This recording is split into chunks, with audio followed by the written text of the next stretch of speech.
All right, folks. Well, welcome. My name is Jason Grillo. I'm the event director for AirMiners, and pleased to see so many people here for our you might say, inaugural book club event. And we are going to start in talking about our CDR primer, a CDR primer that just got released recently. And we've got today several of the authors of that. But before we go any further, just to let you know, we are going to record this for people who aren't able to make it today and for others to view afterwards. So with that, I'm going to cede the floor to our host for today, Mr. Jonathan Sanchez. It's John, but thank you. Sure. Yeah, welcome everybody. Thank you for coming to the first book club for the CDR Primer. Very exciting. Yeah, like Jason said, we're lucky enough to have the authors of Chapter 1 here, Toly and Andrew, along with Jeremy, one of the head editors, and Jonny, who worked on the design for the book. So maybe, Jeremy, did you have a brief introduction to kick us off here? Yeah, I can say a couple quick words and then probably hand it over to Toly and Andrew and Jonny. So I'll keep it brief. I'll say I'm Jeremy Freeman, Executive Director of Carbon Plan, an organization that thinks a lot about kind of data and science for carbon removal and climate solutions. And we care a lot about transparency and kind of public communication. My involvement in this, I really want to be clear, was midstream. So this project was really led by Jennifer Wilcox, who's was incredible and couldn't be here today. Maybe some saw the news. She has an exciting new appointment in the Biden administration. So she is now very busy. She was already busy, and we're really thrilled that she's doing that. So she really kind of led this effort. It started with a series of workshops that actually Andrew and Toly were at and can share more about.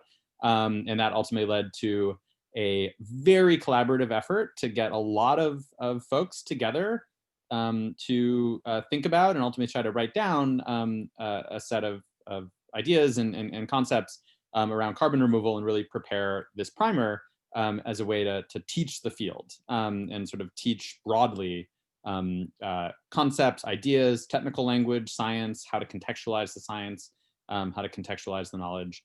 And that process is really what led to this this book. I got involved initially authoring as an author on one of the chapters, and then got increasingly involved in kind of pulling all the pieces together. And it was actually really the idea of Andrew and Toly to make this, what originally was intended to be a textbook, this kind of online digital resource. And a large part of the goal of that was making it freely available. And that's when Jonny got involved for Ordinary Things and got involved in producing this incredible online resource that sounds like you've all taken a look at. What I'll just say quickly is that really the theme and thrust of this resource is teaching that this is an incredibly diverse field. It brings together lots of different areas of science and lots of different areas of social science and policy. And we really see it as something that needs to be taught. And we want to kind of use this as an educational resource to bring people that are kind of interested in the field deeper in, to bring folks that are from really different fields into thinking about carbon removal and all the different aspects of it, and also make sure that kind of carbon removal is framed appropriately within the broader context of other climate change mitigation strategies. It's definitely not the only one. We really want to be clear about that. And that's an important conversation that honestly is still happening right now and is actually quite a current topic of debate, sort of how to think of CDR within the broader landscape of climate solutions. So we hope this book helps. It is a snapshot in time. It sort of represents a lot of expertise of a lot of individuals. That doesn't mean it gets everything right. There are still lots of complexities and controversies in this space. We hope at least the book frames some of those and helps kind of this next generation think through and understand these problems. I think with that, I'll turn it over, if that sounds good, to Toly and Andrew, who can maybe kind of frame up the first chapter, which was written by them, and is a really fantastic kind of intro and framing for CDR as a whole. Yeah, sorry, maybe before that, can we just hear from Jonny? Because I know we're going to talk to Toly and Andrew for a lot of the time. So maybe Jonny can tell us about the design a little bit quickly. Jonny. Thanks a lot, Jeremy. Just trying to skip me. No, I'm kidding. Yeah, thanks for inviting me. I think coming from not quite an outsider's perspective, but we're pretty keep up to date with all things climate. So we're very familiar with carbon removal and the need for it. But the perspective on the project is really like, realizing sort of how batshit crazy all this stuff is. Like, that we're, first of all, that we're in the position that we need to be doing this, just like really understanding the amount of capital that's going to flow into it in the next 50 years, and that really the work that the book is sort of like outlining is not really going to like kick into like full speed until probably the end of my life, or hopefully sooner, but like it's just we're talking a long conversation here. And so our perspective with the design was to make sure that it's clear and communicates really well. That's the utmost importance.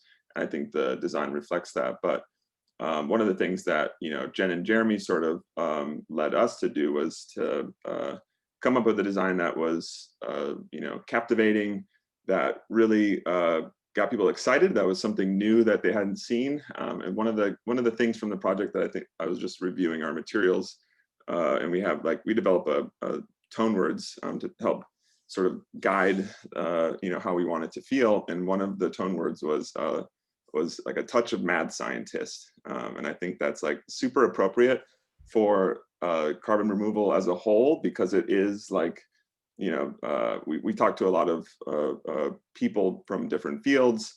I mean, from this field, doing different like angles on it, and the shit that they come up with just blows my mind. I'm like, wait, so you're using this compound to carbonate in the soil to do, and I'm just like trying to wrap my head around stuff.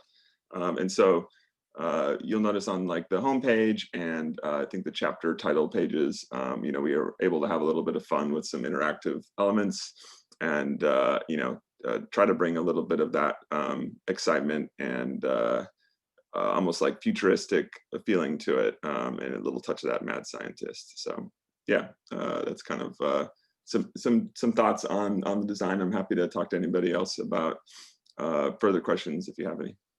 I just want to highlight, it was just an absolute, we work with Jonny and Richard on a lot of our things at Carbon Plan. And it was just a thrill to work with them and Jen and the others on this book. I think a theme of this book really was collaboration. The fact that so many experts from so many different fields kind of came together to write it.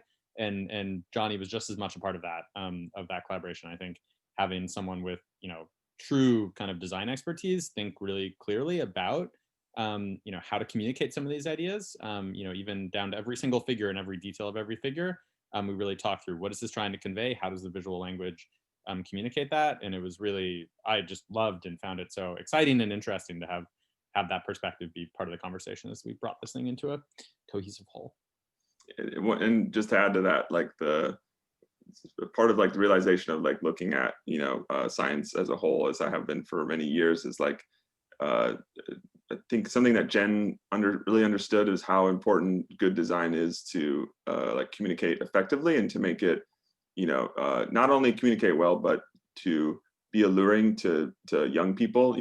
She talked about how the people that are really going to be doing like the heavy lifting on this are like in high school and junior high right now, and so like getting those people to be excited about the science, the sort of visual element to it is just sort of kind of makes it more alluring and tantalizing, and just more exciting future. So I think I encourage everyone working in this field. I mean, of course, I'm biased as a designer, but I encourage everybody to to really think about design and take it seriously, because it is really, really important for any scientific endeavor to be successful. So yeah, I'll end it there. Awesome. Well, thank you, Jeremy and Jonny. That was great. And I think we'll carry forth that mentality of a touch of mad scientist forward into the rest of the discussion. But Yeah, so at this point, Toly and Andrew, who actually wrote chapter 1, which is the focus of today's meeting, they've prepared brief framing to help us kick off the discussion. While they're talking, feel free to drop in the chat questions that you have for them or for the group, or just things that have been on your mind. We'll try to curate a good discussion from those questions, and then also towards the end, shift to breakout rooms if we have some time to discuss the chapter in a smaller group setting and dig into some of the details. But so I guess from here we'll pass it off to Toly and Andrew. Sounds good. Hi, everybody. My name is Toly. Andrew and I are both PhD students at Harvard University. Our regular kind of day-to-day research involves coming up with working on a new direct air capture method, but we also spend a lot of time thinking about the governance and broader implications of carbon dioxide removal. So as Jeremy said, if you can even call carbon dioxide removal a field, it is certainly an emerging field, and it's getting a lot more attention lately. So it's obviously important to make sure we get the science right, and that's a big thrust of the primer. Our chapter 1, sets up kind of the rest of the chapters that go into a lot more detail around science and engineering of the different approaches. But that said, we are also very aware of the fact that there are a lot of misconceptions and misuse of language and concepts around carbon dioxide removal. And certain sectors, especially we think polluting industries, fossil fuel industry, for example, has a big incentive to bury concepts in terms like low carbon oil or net zero. And so a big focus of our chapter especially is to tease that apart and help everyone understand sort of the distinctions in what is actually buried in those terms, which are sometimes used, deliberately in a misleading way. And beyond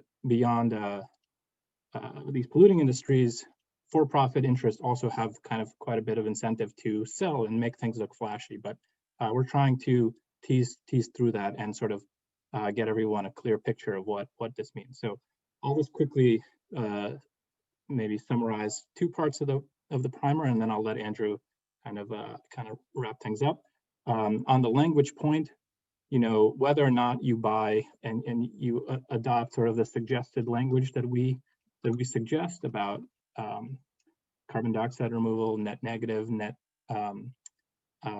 negative emissions, flux, stock, the concepts that are associated with them are important and are distinct. So, we have section 1.2 that really teases that apart.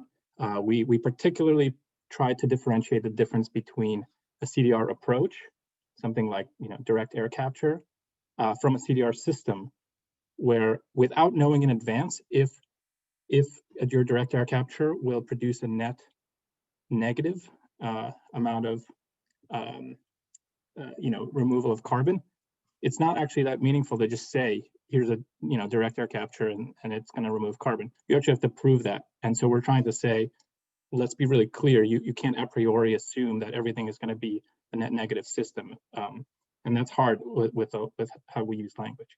And I'll actually jump a little ahead. I spent some time, I kind of led the carbon cycle section. I'll just quickly say, we spent a lot of time trying to get the climate science right. And the key concept there is feedback. So if you remove a meaningful amount of carbon from any of the climate reservoirs, you're going to affect all the other reservoirs. So that's kind of keep that in your head. So actually, if you remove CO2, 1 ton of CO2 from the air, you're actually going to release something back. I'm happy to talk more about that, but I'll hand it off to Andrew from here to wrap it up. My mic hasn't been working that well. Can you all hear me? Okay, if it starts to go out, someone just jump in and yell at me, and then Toly can finish up. So yeah, so I mean the sort of, maybe in our mind, new result in our chapter, even though, as Toly and Jeremy said, a lot of the goal of this is to just communicate what's sort of very well known and very well established to a small community, to a broader group of people. But one thing that we encountered in trying to do that was that it was really challenging to actually set the scale for how much carbon dioxide removal is needed, and even to understand what that means. And that's a very important question. It has a sort of potentially somewhat scientific answer, but it's really a political question, because what you need is very much based on what you do in other ways. If we had mitigated our emissions 100 years ago, we wouldn't need to do much. We wouldn't be that close to being on the precipice of a climate crisis or in one. And so this is really about what we choose to do and how we choose to do it, and what else is caused as a result. But there's a scientific sort of underpinning to that, which is that you can ask something about, at long times, what emissions we will not be able to avoid as a society. And even there, it's political, because what do we mean by not be able to? I personally want to make sure we keep feeding everyone. And so I would say that there are important social justice standards, food being an obvious one, but also things like being able to move freely around the world and being able to communicate, with loved ones, that sort of help set those social justice standards. And then there's obviously physical constraints. There's certain things we just can't do. There's certain types of, emissions that will just be basically impossible to avoid. We can ask at very long time scales, what will that sort of big group of what we call hard to avoid emissions, but we sort of thought maybe would be better named, like almost unavoidable emissions or something like that. What would be that, the size of that category? And we want to have that like sort of live as a quantitative sort of almost scientific engineering number, acknowledging that there's also a big set of social justice related constraints there as well. But what we did is we set out to, so we didn't do anything new here, but what we did is we aggregated a lot of numbers from studies and from other sources, because we couldn't find that number anywhere. We spent a lot of the last year just being really frustrated, like, what the hell, where is this? And so what you can see here is that at very long time, we sort of picked 2100 as what we called long, but in theory, we mean something even potentially beyond that. Our tabulation is that we need 1.5 to 3.1 gigatons of CO2 to offset these hard to avoid emissions. It says CO2 equivalent here on what the actual hard to avoid emissions are, because actually it turns out that most of these come from nitrous oxide that are emitted as a result of agriculture. Do you want to flip down to that, Toly? So if that plot sort of sets out what we mean by long term and what we mean by offsetting these hard to avoid emissions, and for those of you who had to read this, this will be who did read this will be a summary. But here you can see that we try to really chisel down to what's really sort of properly hard to avoid. So you see that we have no electricity generation or power generation in general here. And that's because it's sort of well established that even though it will be tough from an engineering perspective, that if you sort of are cost agnostic, which is what we really tried to do here. We didn't ask what'll happen if we do this sort of with a market allocation, which again is an important political question.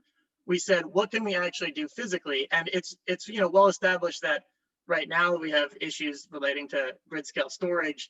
And we might need to use nuclear. We might use other things if we really want to be 100%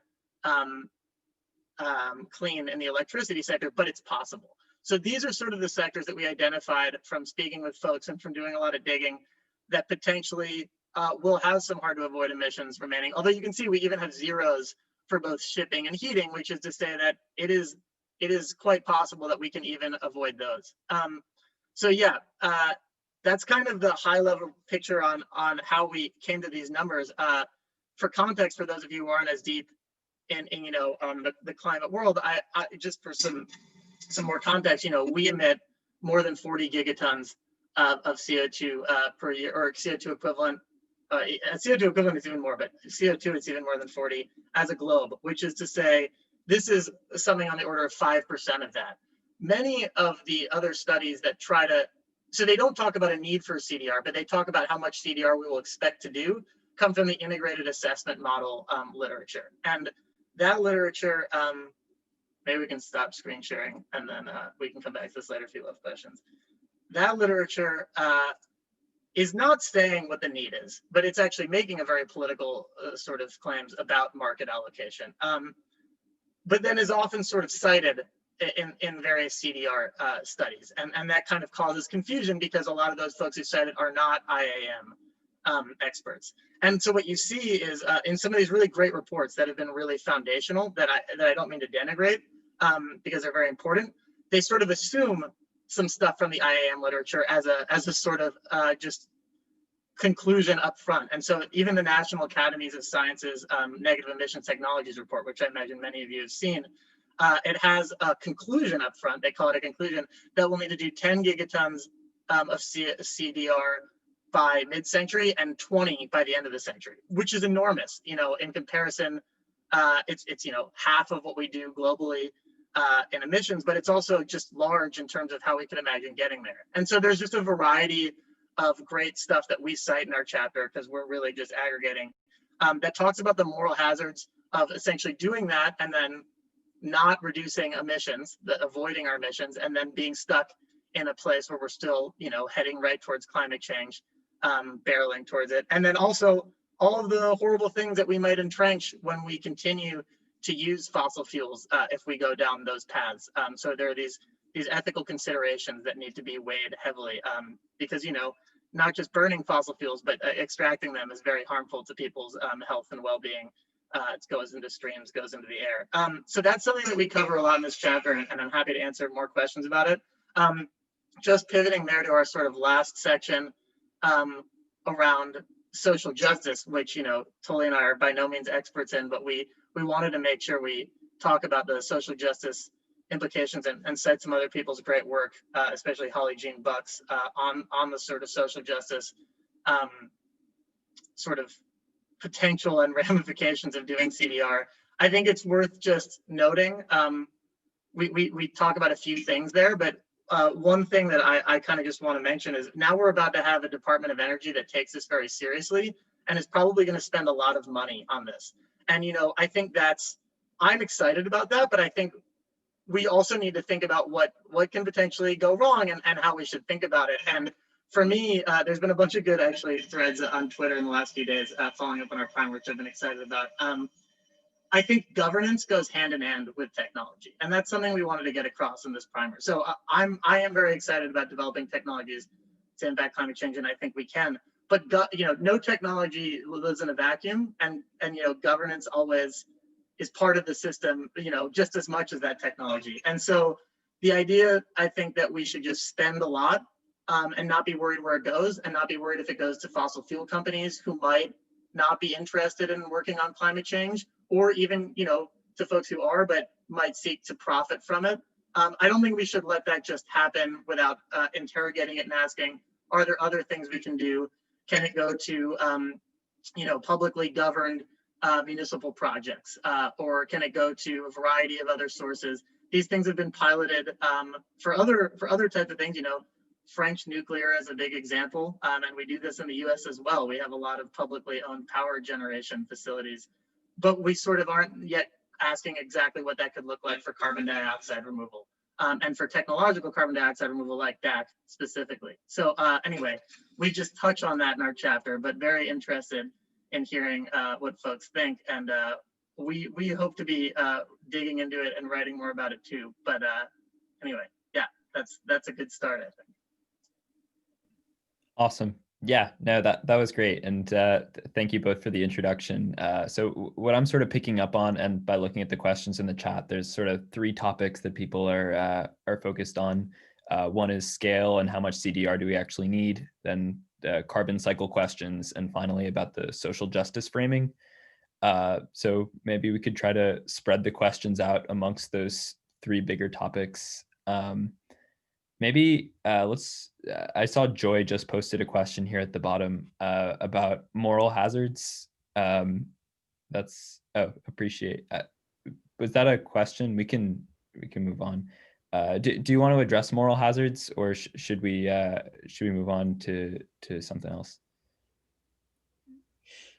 I mean, maybe we can just say, yeah, there's a few great sort of chunks of the literature to draw from that we point to. So, I mean, we really did mean this to be a primer, in that if you are like, what is moral hazard? We have like several things we cite that, you know, if you're interested, I really recommend digging into. So there's some great pieces by Glenn Peters, and this is all within section 1.4 if you want to sort of narrow what you're looking at. And then there's a couple of other pieces of literature led by Sabine Fuss that we point to that really get into the moral hazards and the ethical considerations that go even beyond sort of some of these basic moral hazards. But you can just very simply, as a thought experiment, ask, you know, if we have a particular level we want to get to of our net emissions, you know, we might say, oh, well, great, we're going to do a lot of CDR. And so that's negative. And that means we don't have to reduce or avoid as much of our positive emissions. And if it was that easy, you know, then we might be able to sort of solve climate change without a lot of, you know, a lot of tough decisions. But unfortunately, we have no idea how quickly this is going to scale. And I think we need to just be really careful about that. So I think one of the main things is just to ask, when we are sort of assuming that, yeah, and sorry, there's this Lindsay paper that I forgot to mention as well.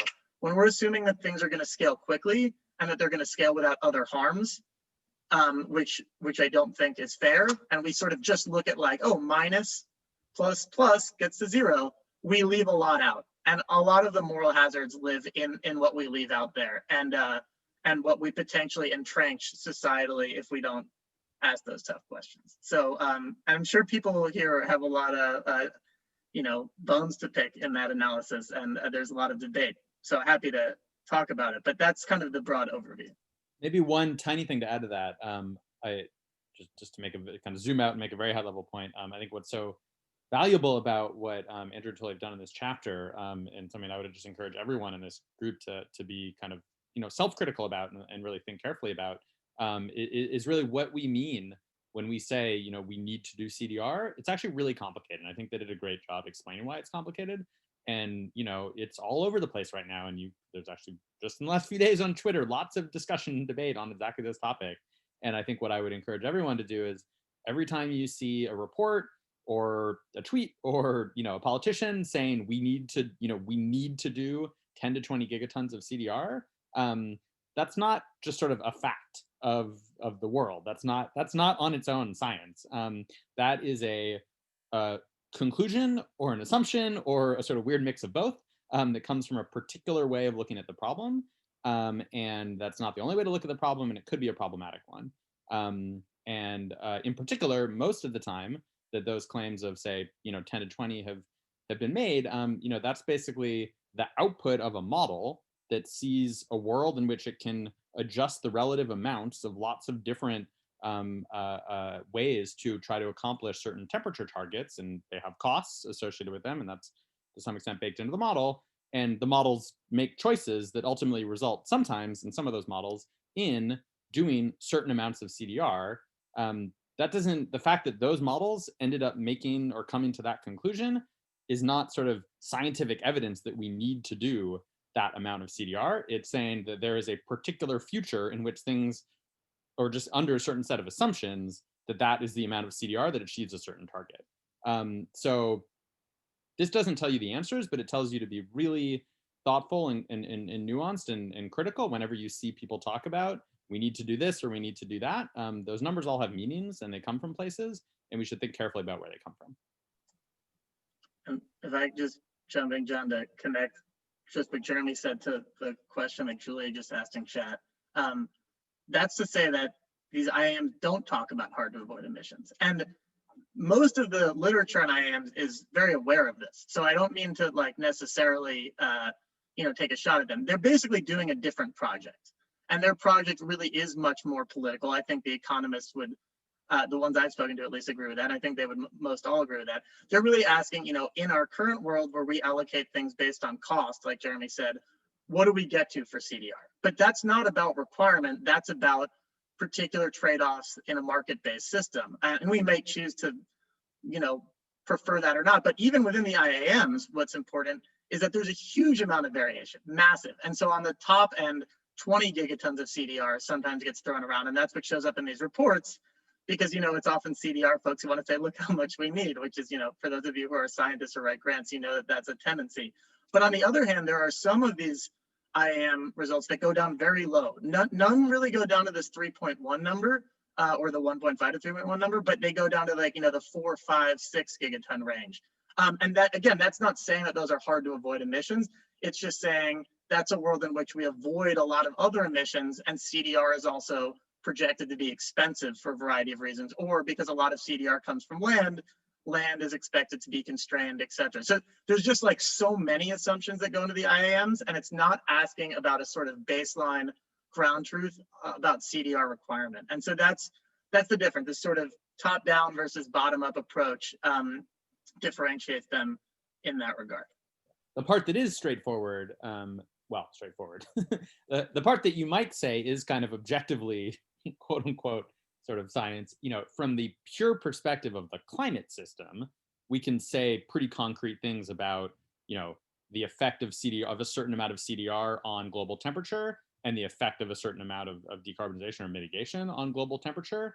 Those relationships are kind of reasonably modeled and pretty straightforward. I among many papers, there's a recent model from Henry Drake and co-authors called Margo, which tries to sort of really boil down to the essentials, a simple way of talking about those relationships. Again, there are well-described relationships between carbon dioxide concentrations and carbon removal and mitigation and global temperature. That's well described. But anytime you start talking about how much of any of those things we need to do, that's when you're entering the realm of making very complicated and probably wrong assumptions about how much things cost, and you're bringing a value system about sort of what we should do when and why it matters. Awesome. That was great discussion. Maybe a related point, but that I'm getting a few questions in DMs and also that are showing up here about are sort of tied to carbon cycles questions. So one question I'm getting is about the difference between removing a ton of CO2 and emitting a ton of CO2, and how that equivalence works when there are such crazy carbon cycle feedbacks that are also at play. That sort of affect those emissions and removals. And then another question by DA that just got put in the chat that's sort of related, which is, given those sort of interactions, how much CDR is actually needed if we wanted to do active removal and go below 350 ppm. So all sort of carbon cycle questions, but maybe you could address that. I could take a first shot of those questions.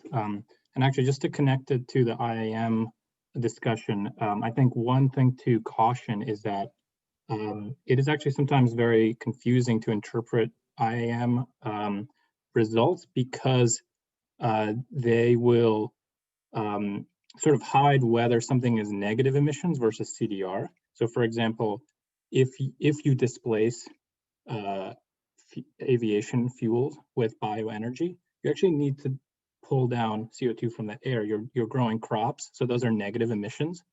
But then you burn them in an airplane, so you re-emit them.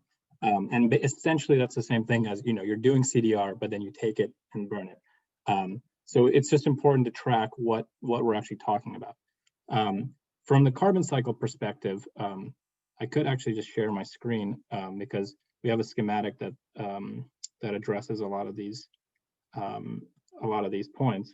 But the idea is essentially, you have, at a high level, think about these four reservoir systems: atmosphere, land, ocean, and geological.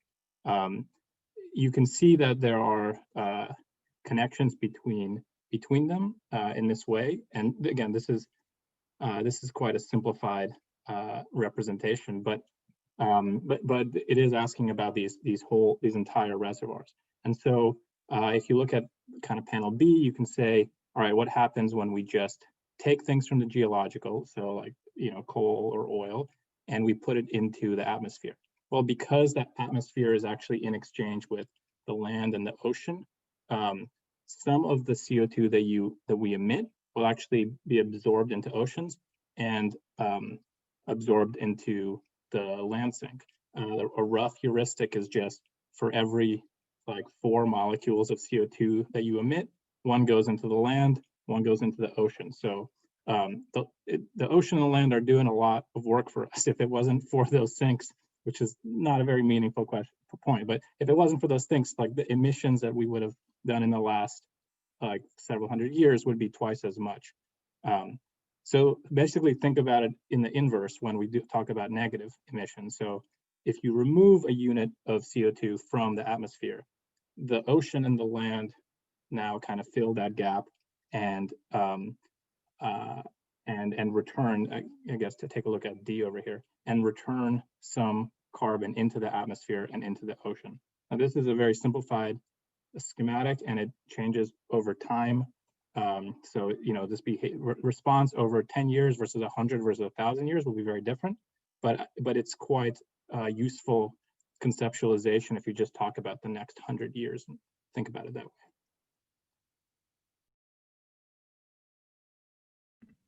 Cool. And then just to touch on DA's question, like how does the number of 1.5 to 3.1 gigaton CO2 per year change if we decide to not just hit net zero, but to also like try to reestablish 350 ppm? Yeah, I think there's another question in the chat, I think, about this as well, yeah, it's really about what our climate targets are, I guess. And I think that's also, you know, I think needs to be sort of addressed and recognized as a very political question. And so there's actually something that we didn't do quite enough sort of to sort of go into it in the primer. But I think another question you could ask actually is the inverse to this question. And I can explain why I'm more interested in that one maybe, which is, what if we only want to hit 2C or 2.5C? And not 1.5C, which is to say, not because I want to, I don't want us to have to experience climate change at all, but if we acknowledge that some of the tough decisions we'll make when we reduce emissions will fall on, you know, probably predominantly the global South, because those are the folks that haven't had, you know, a century worth of emissions to sort of build up their standard of living.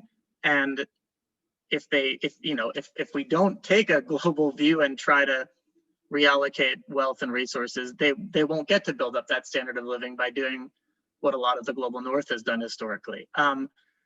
And that, you know, at the international level, that's been considered. Paris, you know, considers that quite a bit as well. I'm not an expert on the international policy side of things, so other people might be better informed than me. But what I can say is, assuming you then don't try to hit 1.5C and you just ask for 2C, I was sort of getting at this before. If a century ago we had determined we didn't, you know, we had some way of not emitting as much, or we decided to think more sustainably, we wouldn't be right up against, you know, catastrophic warming right now. And we might not need CDR even if we wanted to hit 1.5C. CDR is something that we're kind of using to offset these hard to avoid emissions because we believe that we basically need to get to net zero given the carbon budget we have, or at least one might say that. But if our carbon budget is bigger, then we might actually not need to offset hard to avoid emissions, or at least not do it anytime soon. Maybe we don't need to do it for another 200 years. So that's to say that even if we want to get to net zero eventually, as long as that eventually is quite far away, we might not need to offset, we might not need any CDR anytime soon. Now, if you sort of have the opposite opinion, you say, well, we really need to get back to 350. I would say personally, I would caution us, or at least I'm curious to hear what the justification is, because I think there will be hardship for so many on Earth if we set for really sort of go back to that number. But I'm open to it. I'm not an expert, so I'm not saying we shouldn't ask that question. But I will then say, yes, our CDR will probably need to do more, because we will need to do more than just offsetting hard to avoid emissions. We'll definitely need to do more. And then there's a question of scale up and cost that we would put into that, that becomes much larger and much more challenging to discuss. Okay, thank you. And maybe we want to leave some time for breakout rooms, but maybe one more question that's related to this whole discussion, and then maybe there's a way for people to get in touch if they still have questions on the chapter and want to maintain the conversation. But the one question I thought was relevant is that rate of return for the carbon cycle dependent on the technology of choice that or like what specific CDR strategy you're using and how the CO2 is removed, or is it a pretty fixed equilibrium?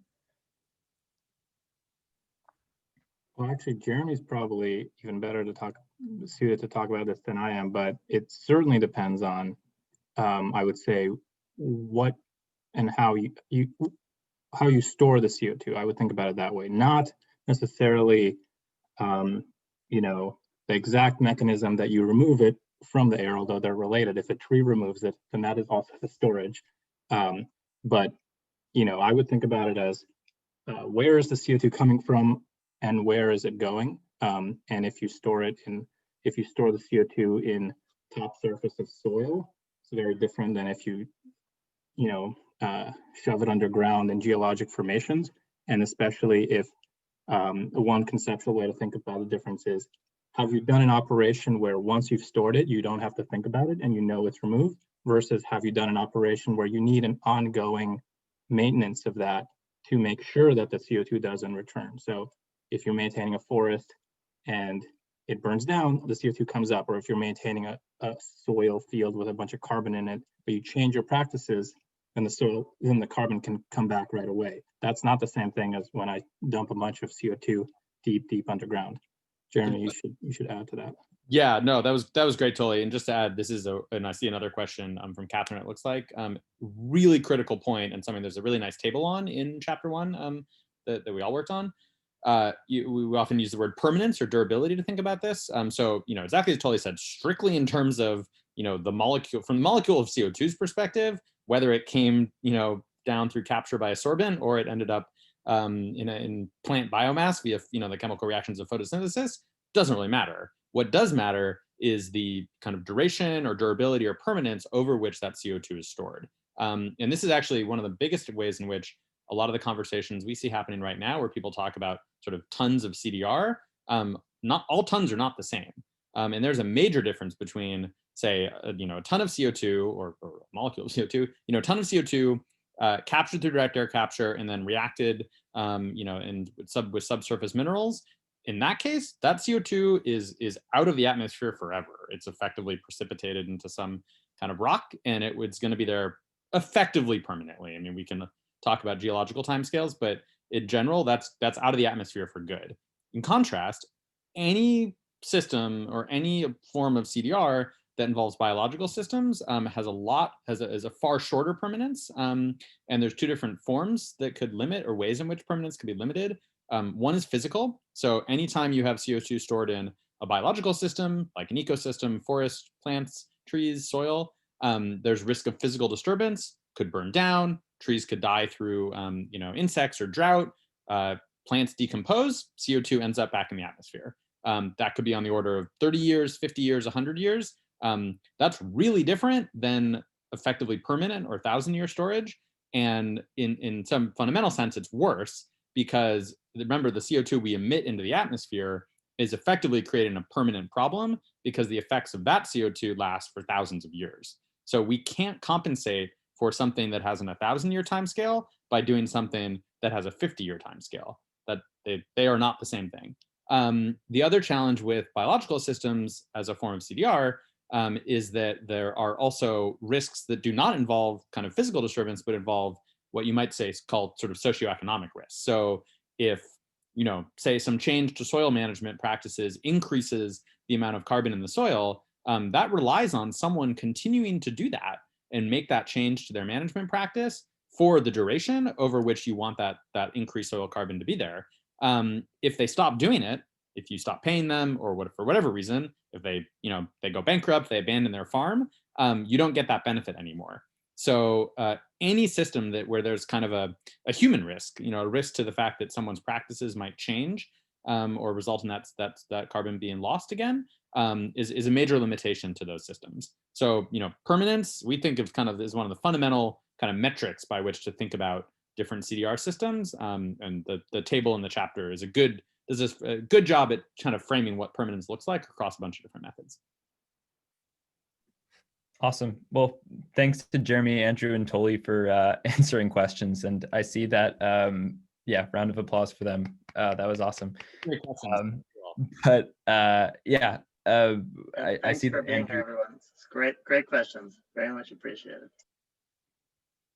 I see that Andrew and Toly put their email addresses in the chat. So feel free to hit them up if you have further questions. And Jeremy now too. Awesome. Yeah, we figured some time to decompress and chat in breakout rooms would be good to synthesize everything and to meet other people and have some conversations about the chapter. So I think Jason has set up breakout rooms for the discussions. The one thing we'd say is that given that we're sort of low on time, it's probably best to not spend time on intros and just get into talking about the chapter maybe. And maybe, start off with like, what did you think of the chapter? What are your thoughts coming out of the discussion? And, what further questions do you have? Awesome. Well, yeah, let's do that. Thanks everyone for coming. Next week, we got chapter 2. It's gonna be a lot of fun. Great, same time, same place. Great, so coming into breakout rooms now.